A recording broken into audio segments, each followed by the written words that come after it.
Who am I? I am Slick. I am a creative. My name means smooth because I like to be smooth in the way that I navigate through life. And this is what I gave myself a name, Slick. But it also had to do with my dancing. The place that I was born, it's called Ivory Coast or Côte d'Ivoire. I think that I would like this presentation to be like a discovery package, kind of like you at Christmas, and then you open up the package, and then you get what's going on, what is inside that box. So as we're going through, I will be unveiling a lot of more things. But I speak French, and this is why you have that accent that you hear. What does being an artist or a creative mean? It means following your heart. It means seeing some things and saying, can I try this? As long as you don't hurt anyone and you're not hurting yourself. I think that that's what it is to be a creative. But most importantly, is doing things like this, where you get to collaborate with others. You get to have things that you didn't expect to happen, right? Like the screen shutting off. It's part of being an artist. It's part of being a creative. It's rolling with the punches. It's rolling with being yourself. Now here's a part where I get really vulnerable. My story. As I had mentioned, I was born in Ivory Coast. My first 9 years was a typical life of any childhood. We were not poor, because when we say Africa, everybody think, oh, we have water, we have food. We had all those things. My family was well off. At 9, my parents split, like anybody else. And growing up, didn't know how to deal with that. So the only thing I could do is write. So that's how I started to write poetry. Then, 9 years old comes, a war hits my country. And as a child, you don't understand what that is. You just hear noise, and you hear the grown-ups that tell you, stay at home, be safe, don't go outside if I don't tell you to. In many ways, you are 9 years old and you are quarantined.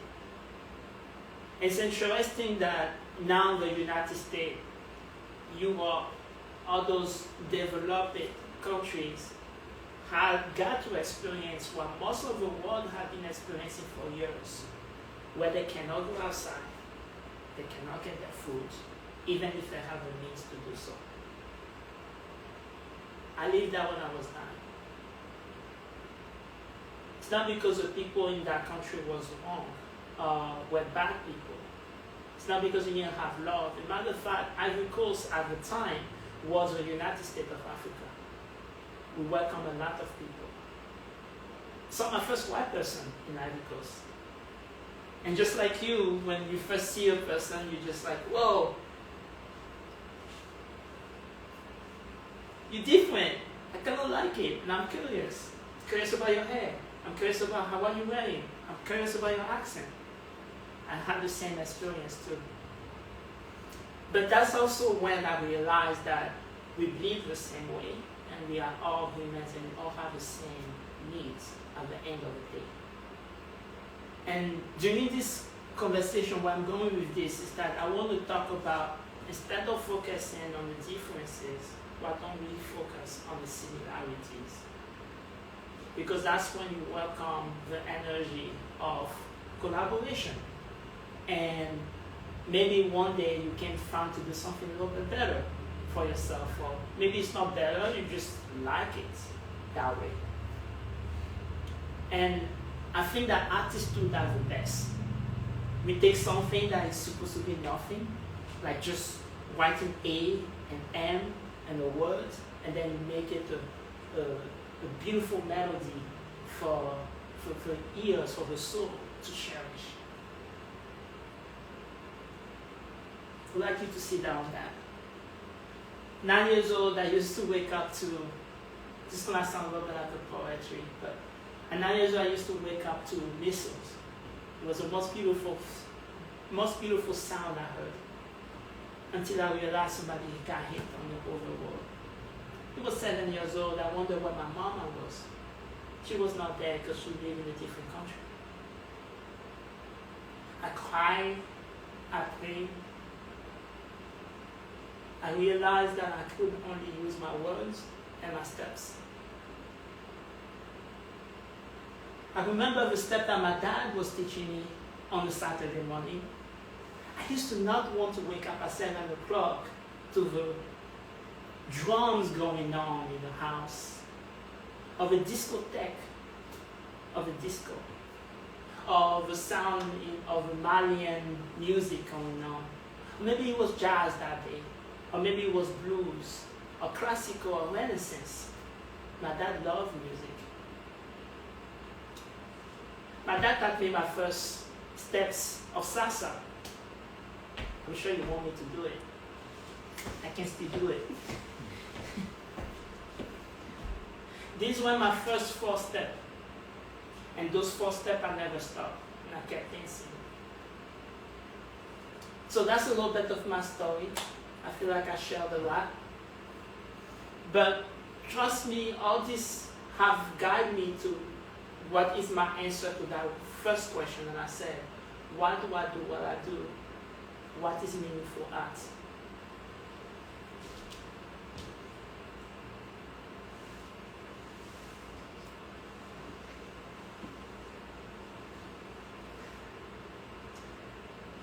My curiosity never stopped at myself. I always wanted to ask folks, why do you do what you do? So fast forward, I moved to this country. I'm a teenager now. I go to high school, I graduate, right? And then I go to work at UPS. And there I ask people, hey, what do you do? Why do you do that? And I get an answer. What is success to you? Some people say family, taking care of their family. Some people it's money. Some people it's just joy and waking up in the morning. Why do you do what you do? Then I hear this buzzword that say you're an artist. At first I said I'm a dancer, right? I just like to dance, the steps. My friends, it was the first way, I didn't speak the language, so my first friend I met was through dance. I remember going to high school, what's it called? So high school, prom? Not prom. Homecoming? Homecoming. I went to the homecoming, and here I am, the African dude that came in a mostly white school, and this guy is breakdancing, and I'm like, I know what that is. I used to watch a movie breaking. It was a dream, right? And I'm like, oh, he's getting in the circle. I used to do that in Africa. Let me get in the circle. I know what that is. I don't speak the language, mind you. But when I take my first step, we have a communication. So that's the second thing that art does. Art lets you bridge those obstacles that you have. It could be that you don't speak the language. It could be that you are not confident. You don't want to be too close to people. Or it can be that you are just art and you're looking for somebody to talk to you. Art is a way to bridge it. Because you can look at a piece of art, you can do a piece of art, or you can just share it. And all of a sudden, there's always somebody that will say, this is interesting.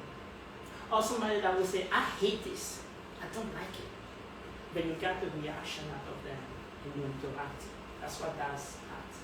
So what the question is, the role of an artist. Through my years of being an artist, at first I would say it was for myself. Until I started to share. And once I share it, I realized it's no longer mine. Kind of like giving you water, right? You're having it. Well, it was mine for a second, but now it's yours. And I think that the more you get deeper into your art, or you can start from a get-go that way. You realize that, like you hear in the Marvels, I'm a geek. So in the Marvel, they said with great power comes a great responsibility. And you realize that while you're creating and you're sharing, sometimes you get a responsibility with that. Not that you have to, but you see an effect that you're having with people. So as a creative, I realized that I can create dark art. I can create things that are very heavy and evil to some people. Or I can create something that is very joyful, make you smile, make you laugh. Or I can stay in the middle. Nevertheless, I have a choice. My choice with my art is to bring people together. I enjoy being in the background because I'm an introvert extrovert, and seeing people just coming together because I said, hey, come to this event that we're doing. That's the role that I like. That's the one thing that I realized that brings me the most joy. Who is an artist? Some people will say somebody is creative and talented. I like to challenge that and say that an artist is anyone that has a voice, anyone that expresses themselves. Maybe it's just for a moment, right? Have you guys ever went to a show with a friend? You never know that they sing, right? And then you just like come to a concert, and they sing the lyrics that you both know, and then you stop. And you look at them and you're like, wow, that's your voice?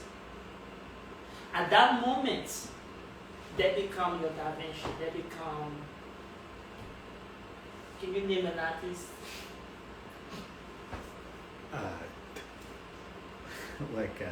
Any artist.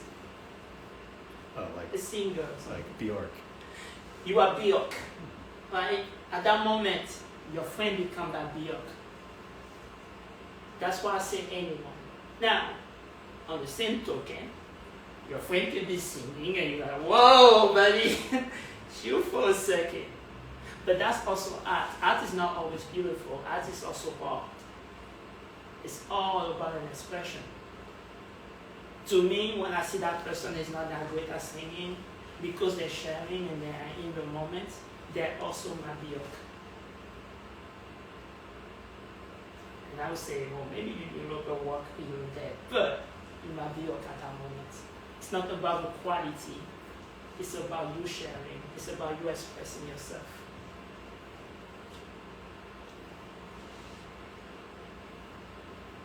Now, this is a philosophical question.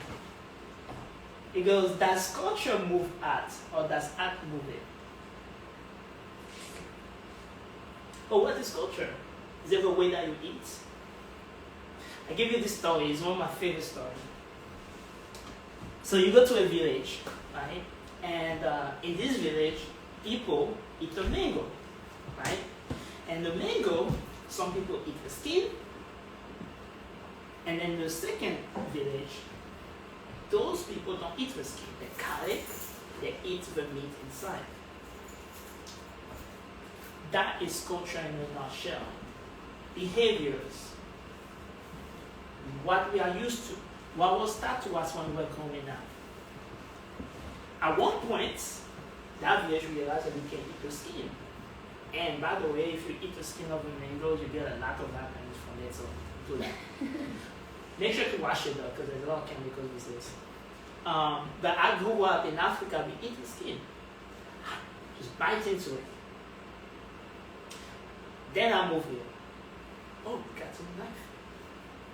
I remember one day I was in the Max, and I was with a friend. I had like some slice of mangoes in the dice, and I'm eating the skin. And then he looked at me. He's black. He looked at me and he goes, "You eat the skin? I didn't know you eat the skin." But that is culture. Now take that with more complex subjects, and then all of a sudden, it becoming an identity to some people. I think that art moves culture and not the overall one. And here's why. Through this presentation, we're going to show you some acts, some monuments that have been created after either heroic behavior from someone in the culture, or very painful activities like war that have happened to them. Hence why I shared my story about war. And think about a young child that passed down monuments and see it in the city over time. Their behavior changed, but we know that generation, the new generation, is the one that shaped the culture. Plus, they keep it, they innovate it, as a group, as a collective, as an individual. Knowing that, coming back to meaningful art, what if you could influence, not in the bad way or mysterious way, like standing over your fire and you're like, oh, ha ha ha, I'm gonna be guiding this community, but more about bringing meaning to the culture by the next generation. And then we do that with art. What if that's a solution?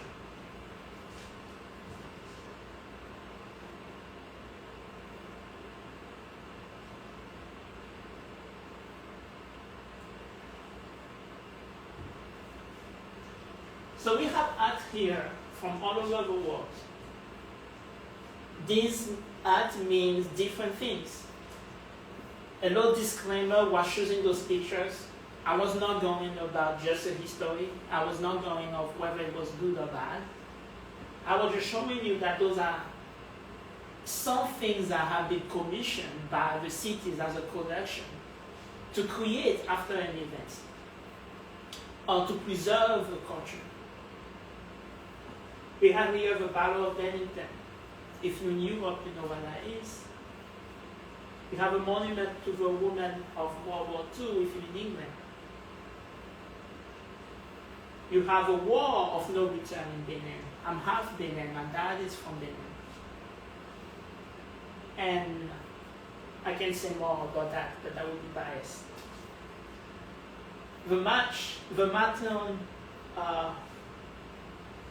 Martin Luther King monument. This is befitted because we are in the month of Black folks. The Jesus sculpture in Brazil. Egyptian temple. And we have some things that we are more accustomed to in our age, which is a memorial battles of conflict prisoners. Barack Obama, when he was getting elected, and somebody did a graffiti. Or what happened recently, the Black Lives Matter graffitis that was going on.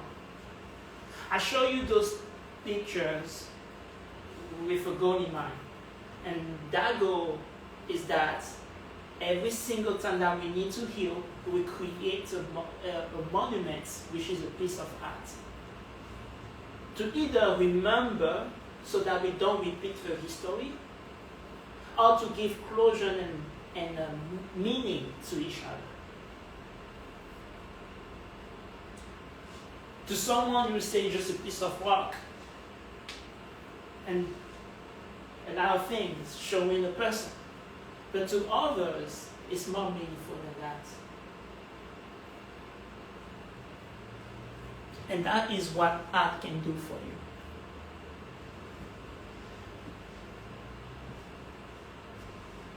I used to be very set on my ways. It has to be my ways or no way. I would think, I like to play chess, so I would say, this is the best move. Until I heard a gentleman speak on the podcast called The Future. His name is Errol Garcia.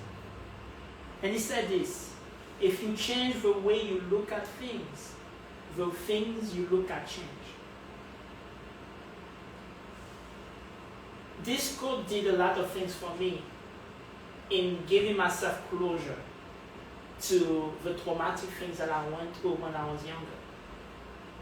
I went back in Africa and revisit my town. I saw some of my families and so on.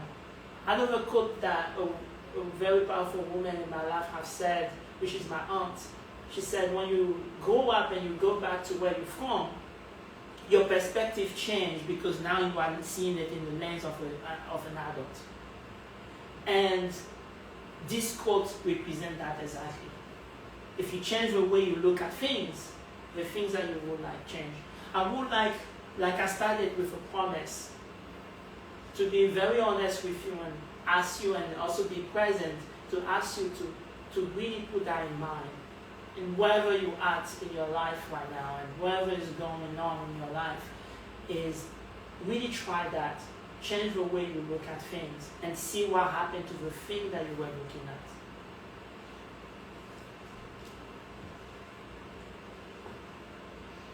You know what's funny about giving this presentation is that every single time I'm walking to get to the laptop, I feel like I'm losing a lot of calories. So I'm like, oh, this is my workout right now. Thinking outside the box. You guys ever seen, I don't have it on the slide, but this is a funny thing that teachers like to do to break the ice, especially in mathematics. I know, I'm talking about mathematics. So, you have 9 blocks, you got 4 lines, and you're supposed to cross them with just 4 lines. And how do you do it? You gotta go outside of the box to do it. I wish I had put it in here, but I figured it was a classic. And that's what is creativity in a nutshell, right? Creativity is to see a problem or see something and try to do this.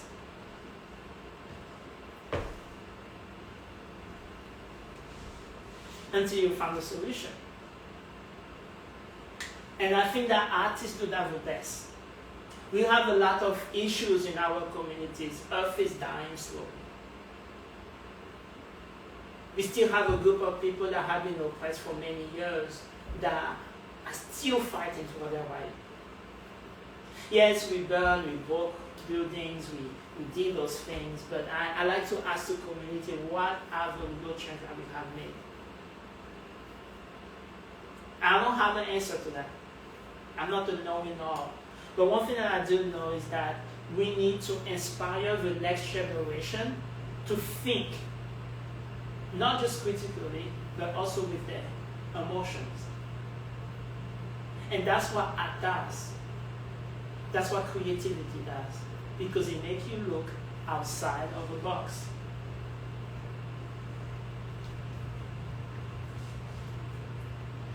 That's another 5 calories that I lost. Okay, don't check my math. We channel in energy.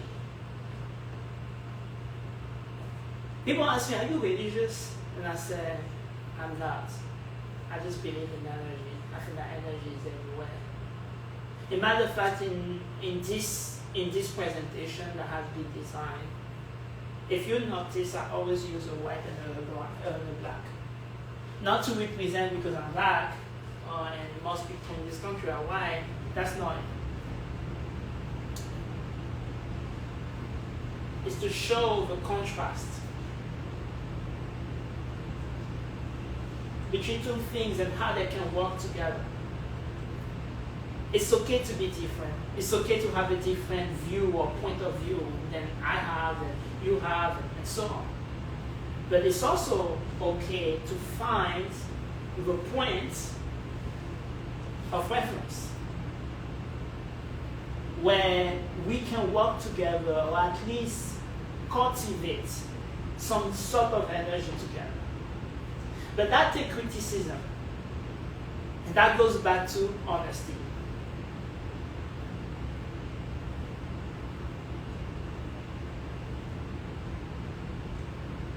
Criticism as an artist is the hardest thing because you are like, this is my thing and I'm so good at it, and then somebody comes and like, oh, you guys do this one there, you can do that one there, and you can do one right here, and this. But if you change the way you look at things and you choose to take what that person had brought to you, you are now walking in that cycle of contrast. And out of that, something good might happen, something beautiful and melodic would happen. And I think that's a goal, that if we can take contrasting thoughts from all different groups and create a balance with the aid of arts, we are able to move the next generation for the good, so that Earth is not dying anymore in terms of global warming. That food that don't have chemicals in them all of the time. And that we can actually express ourselves.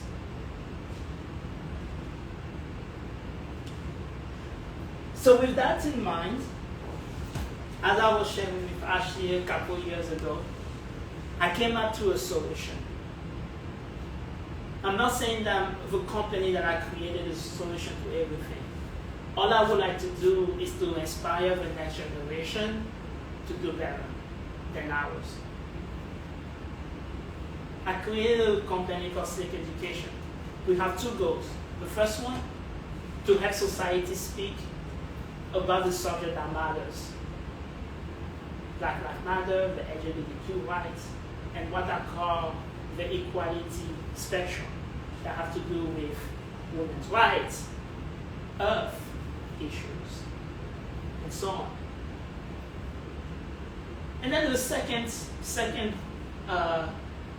mission, which is a little funny to me, since I'm a 90 baby, is I remember when you watch the movies, you say artist and they say broke. And to me, that shouldn't be okay. I think that it's about time that we change that script, right? We have all the technology, we have everything that we need, we have the people to be able to say artist, meaningful, and not broke. So with that in mind, we created our very first event. And this event is going to come on March 26th. For our first subject, we are talking about women's strength. It's called the Powerful Woman Accent Project. The woman accent, by the way, is going back to the women's rights in the 1970s. And where women was fighting for their right, black, white, all of them. I'm not a woman, so I'm only here to facilitate and be also held accountable for what I'm doing by all the women excellent in this project. It's all gonna be all artists are women excellent. The administrators in this project are also women. And it's happening on March 26th, once again, in Southeast 50th Avenue Brick building, which is not too far away from here. Before I go right there and lose some calories again, what I would like to do is to show you a preview of what that could look like that we shot this summer.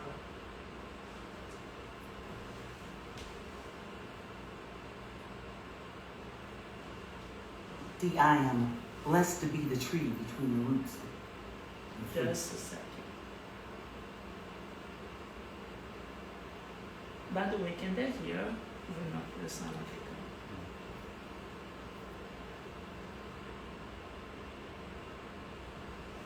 Blessed to be the tree between the roots and the fruit. Blessed to cultivate the seeds, both elders and youth. It's about time we acknowledge the truth. Folks been paving the way, hitting the bricks, and respect is due. Each of us have vowed to use our words to dismantle the system, fight back and bust against it on behalf of those who have gone before us. See, them being remembered is our form of justice. It's just us. It's just us. We are justice. It's just us. It's just us. You and I are justice.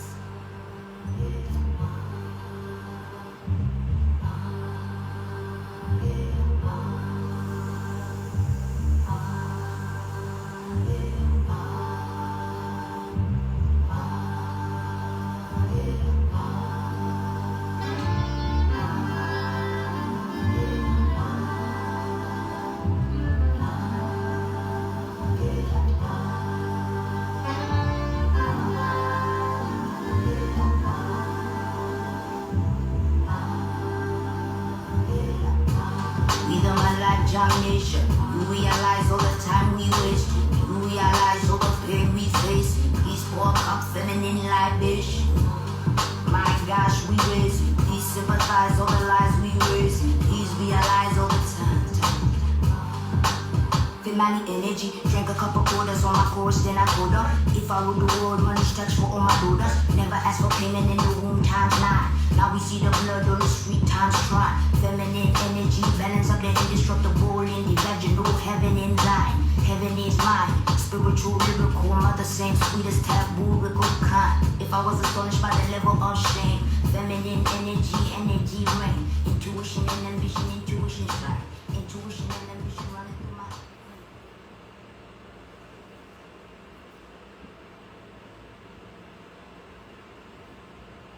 Oh. Whoa. See, I am blessed to be. This is what happened when oh, I know why it happened now. Okay. And when I created it, went on the open one. Well, I would like to end this with a gratitude again. I think it's about like an hour. We did. Right? You stayed here with us for an hour. We had a couple technical difficulties a little bit, and we still came back. And for that, I am truly grateful to all of you. I am grateful to the space, sincerely. And I'm looking forward to what we can do in our community and the change that will be coming.